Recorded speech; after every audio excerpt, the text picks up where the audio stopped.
Bismillahirrahmanirrahim. Respected students, I hope all of you will be fine. Alhamdulillah, today we are going to start new subject which is theory of rings.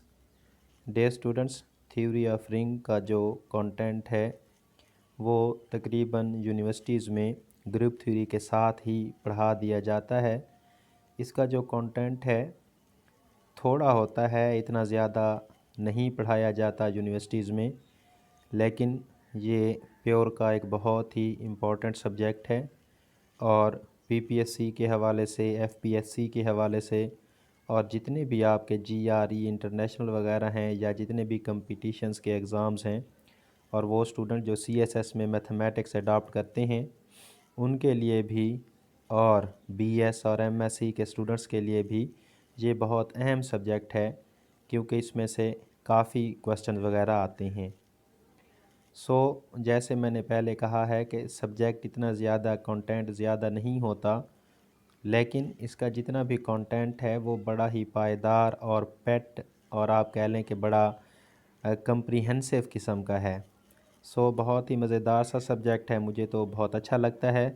इंशाल्लाह इसको आज हम start करते हैं। Hope so आपको भी ये subject बहुत अच्छा लगेगा। Today we are going to start lecture number 1 of ring theory. We start with the definition of ring. Now what is ring? Ring क्या है? अभी आप इसको ग्रुप के साथ रिलेट करेंगे ना तो ये आपको ज़्यादा अच्छा लगेगा। रीज़न इज़ के जो आपने ग्रुप, इसीलिए आई थिंक कि शायद यूनिवर्सिटीज़ में ग्रुप के बाद ही रिंग पर आया जाता है, क्योंकि ग्रुप के ही जो कॉन्सेप्ट्स हैं उनकी आप समझ लें कि ये एक तरह से एक्सटेंशन है। जैसे ग्रुप में जो है ना आपके पास एक बाइनरी ऑपरेशन होता है, लेकिन रिंग में क्या होते हैं, आपके पास दो बाइनरी ऑपरेशंस होते हैं। अब ये दो बाइनरी ऑपरेशंस कैसे काम करते हैं, इनमें से जब आप one by one her binary operation को डिस्कस करते हैं तो वो सारा का सारा काम आपका किस में चला जाता है? ग्रुप में चला जाता है। इसीलिए इस सब्जेक्ट को ग्रुप के साथ लिंक कर दिया जाता है। We start with the definition of ring. A non empty set capital R due to ring with two binary operations. दो बाइनरी ऑपरेशंस होंगे, कौन कौन से? Addition and multiplication is set to be a ring. Ring कहलाएगा if R plus is an abelian group. अब आप group में वापस चले जाएंगे कि जो नॉन एम्प्टी सेट है अंडर एडिशन क्या होगा? आपके पास ग्रुप होगा, ना सिर्फ ग्रुप होगा बल्कि कम्यूटेटिव लॉ को भी ऑब्जर्व करेगा और एबिलियन ग्रुप होगा। इसी तरह से दूसरा है कि R, non empty set R under multiplication जो है वो क्या होगा? सेमी ग्रुप होगा। सेमी ग्रुप मीन्स ग्रुप की चार कंडीशन है तो दो को सेटिस्फाई करेगा। कौन कौन सी दो हैं? That are closure law, closed and associative law और एसोसिएटिव प्रॉपर्टी। दो कंडीशंस हो गई। Third condition is left and right distributive law holds. कौन सी कंडीशन है? Left and right distributive law जो है वो होल्ड करता है। ये क्या है? I a into b plus c is equal to a b plus a c, that is left distributive law. And for right distributive law is b plus c into a is b a plus c a for all a b c belonging to R. यानी कि R से मुराद set of real number यहाँ पर नहीं लेना, are से मुराद जो नॉन एम्प्टी सेट आर है उसकी बात हो रही है। ये हमारे पास प्रॉपर डेफिनेशन है रिंग की। इस डेफिनेशन को आपने डियर स्टूडेंट्स बार बार पढ़ना है, अंडरस्टैंड करना है और इसको ग्रैब करने की कोशिश करनी है कि दो बाइनरी ऑपरेशन होंगे। एक बाइनरी ऑपरेशन जो एडिशन का है उसके तहत जो नॉन एम्प्टी सेट है वो क्या होगा? एबिलियन ग्रुप होगा अंडर एडिशन, और अंडर मल्टीप्लिकेशन सेमी ग्रुप होगा। और डिस्ट्रीब्यूटिव लॉज जो हैं लेफ़्ट और राइट वो भी क्या करते हों? सेटिस्फाई करते हों, तो वो नॉन एम्प्टी सेट आर हमारे पास क्या बन जाएगा? रिंग बन जाएगा। Next we move towards very important definition which is of field. अब रिंग के बाद अगला स्टेप आता है फील्ड का, कि फील्ड क्या होता है। फील्ड का जो क्राइटेरिया है देखें, तो सबसे पहले हम ग्रुप पे चले। ग्रुप की चार डेफिनेशन, चार थी हमारे पास कंडीशंस, एक्सियम्स थे, फोर थे। वो सेटिस्फाई हुए, ग्रुप बना, ग्रुप की डिस्कशन हुई, उसके बाद रिंग की डेफिनेशन की। रिंग का जो क्राइटेरिया था उसमें हमारे पास 2 बाइनरी ऑपरेशन से ज़्यादा सख्त क्राइटेरिया हो गया है। फील्ड अब बनते हैं, रिंग से आगे की बात है फील्ड। अब फील्ड को अगर आप देखें तो इसका जो क्राइटेरिया है वो रिंग से भी थोड़ा ज़्यादा स्ट्रांग है। देखते हैं फील्ड क्या होता है। ए non empty set containing at least 2 elements, के हमारे पास नॉन एम्प्टी सेट हो जिसमें कम से कम कितने हों, 2 एलिमेंट्स हों, विद 2 बाइनरी ऑपरेशन, इसके भी बाइनरी ऑपरेशन 2 हैं, कौन, addition and multiplication, is set to be field. Field होगा इफ़ क्या है, R plus is an abelian group, के सेट ऑफ जो हमारे पास नॉन एम्प्टी सेट है आर है, जिसका नाम हमने आर रखा हुआ है, अंडर एडिशन क्या है, इज एन एबिलियन ग्रुप होना चाहिए। दूसरी कंडीशन देखिएगा, नॉन ज़ीरो आर, यानी कि क्या है कि आप नॉन एम्प्टी सेट में से ज़ीरो को निकाल के बाकी जो एलिमेंट बनते हैं उन पर मुश्तमिल जो सेट होगा वो अंडर मल्टीप्लिकेशन क्या होना चाहिए, एबिलियन ग्रुप होना चाहिए। अब यहीं से क्राइटेरिया क्या हो गया है, बदल गया है फील्ड का। देखें रिंग के लिए क्या था, रिंग के लिए था कि आर अंडर मल्टीप्लिकेशन हमारे पास क्या था भाई, क्या था, वो हमारे पास सेमी ग्रुप था। लेकिन यहाँ पर क्या चीज़ आ गई है, यहाँ पर है कि हमारे पास अंडर मल्टीप्लिकेशन नॉन ज़ीरो, ठीक है, नॉन ज़ीरो यानी कि ज़ीरो को निकाल के जो बाकी आर आपके पास नॉन एम्प्टी सेट बना है वो अंडर मल्टीप्लिकेशन भी एबिलियन ग्रुप होना चाहिए। Third one is left and right distributive law holds, i a into b plus c is equal to a b plus a c and b plus c into a is equal to b a plus c a for all a b c belonging to R non empty set. तो अभी आपने देख लिया होगा, बिल्कुल समझ आ गई होगी कि रिंग का क्राइटेरिया है जो वो लो है as compare to field. Field का जो क्राइटेरिया है वो ज़्यादा सख्त है as compare to ring. So we move forward, that is remark. Remark में क्या कह रहे हैं, every field is a ring, कि हर फील्ड, क्योंकि अभी मैंने आपको बताया कि फील्ड का क्राइटेरिया रिंग के क्राइटेरिया से आगे है। जो दूसरी प्रॉपर्टी है रिंग के लिए क्या है, वो अंडर मल्टीप्लिकेशन सेमी ग्रुप होना चाहिए, और फील्ड के लिए क्या है कि वो नॉन ज़ीरो एलिमेंट्स पर मुश्तमिल जो आर है वो अंडर मल्टीप्लिकेशन भी एबिलियन ग्रुप होना चाहिए। तो फील्ड का क्राइटेरिया सख्त है, इसलिए every field is a ring, कि हर फील्ड रिंग है, but converse is not true, but every ring may or may not be field, कि हर रिंग अगर तो नॉन ज़ीरो एलिमेंट्स पर मुश्तमिल जो नॉन एम्प्टी सेट आर है, अंडर मल्टीप्लिकेशन आपके पास एबिलियन ग्रुप है तो वो फील्ड बन जाएगा, अगर नहीं है तो वो सिर्फ रिंग का स्टेटस को एंजॉय करेगा, फील्ड के स्टेटस को एंजॉय नहीं कर सकेगा। Next there is relation very important, that is congruence modulo relation. Now what is congruence modulo relation? congruence modulo relation को समझने के लिए आपने देखना है कि आपके पास क्या चीज़ है, दो इंटीजर्स के दरमियान ये रिलेशन पाया जाता है। कैसे होता है, let us define congruence modulo relation. Relation between two integers is defined as a congruence modulo b mod p।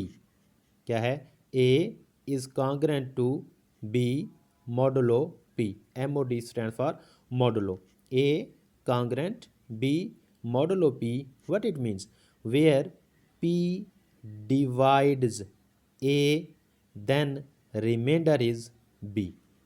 क्या इसको लिखा कैसे जाता है, a congruent b modulo p, where क्या करता है, जब पी क्या करता है, डिवाइड करता है किसको, ए को, देन रिमाइंडर इज़ बी, फिर रिमाइंडर क्या बनता है, बी बनता है। या मैथमेटिकल फॉर्म में क्या है, पी डिवाइड्स ए माइनस बी, पी क्या करता है, डिवाइड्स करता है ए माइनस बी को, आई P divides A minus B, that is called congruence modulo relation. Next, अभी आपने पीछे रिटन डेफिनेशन देखी है, अब हम मॉडुलो रिलेशन की जो है एक इम्पॉर्टेंट डेफिनेशंस को तो हमने डिस्कस कर लिया है, एक इम्पॉर्टेंट एग्जांपल देखते हैं, इंशाल्लाह आपको इससे बड़ा क्लियरली समझ आ जाएगा कि ए कॉन्ग्रो बी मॉडुलो रिलेशन क्या है। एग्जांपल है, लेट करते हैं कि P को हमने फिक्स कर दिया है, P हमारे पास क्या है, 3 है, P क्या है, 3 है। अब p ने क्या करना है, डिवाइड्स करना है a माइनस बी को। देन बाय डेफिनेशन क्या चीज़ आएगी, a कॉन्ग्रेंट b मॉडुलो 3 आ जाएगा, p की जगह पर 3 आ गया, a congruent b modulo 3। Modulo 3 जो है, अब हम क्या करेंगे, जब 3 डिवाइड्स करता है, गौर से देखिएगा इंटीजर्स के दरमियान रिलेशनशिप है, तो 3 डिवाइड करेगा a को, 3 क्या करेगा, डिवाइड करेगा a को, देन रिमाइंडर इज़ b। यही डेफिनेशन थी। अब इस डेफिनेशन को लगाएं, तो जब 3 डिवाइड करेगा a को, उसकी कितनी पॉसिबिलिटीज़ हैं, या तो 3 डिवाइड्स करेगा a को पूरा पूरा, रिमाइंडर 0 आएगा, या जब 3 डिवाइड करेगा a को तो रिमाइंडर 1 आएगा, या 3 डिवाइड करेगा a को रिमाइंडर 2 आएगा। यही पॉसिबिलिटीज़ हैं ना। 3 से छोटे छोटे जितने भी होल इंटीजर्स होंगे 0 1 2, ये क्या बनेंगे, then possible value of remainder b are क्या हैं, 0 1 2। ये बात आप वैसे भी करके देख सकते हैं कि अब आप यहाँ पर पूछ सकते हैं कि ए क्या होना चाहिए। ए डे स्टूडेंट्स कोई भी एलिमेंट आप फिक्स कर लें, ए को कोई भी एलिमेंट आप फिक्स कर लें, तो 3 के साथ जब भी आप उस इंटीजर्स को डिवाइड करेंगे तो आपके पास रिमाइंडर या तो 0 बचेगा, या 1 बचेगा, या 2 बचेगा। ठीक हो गया।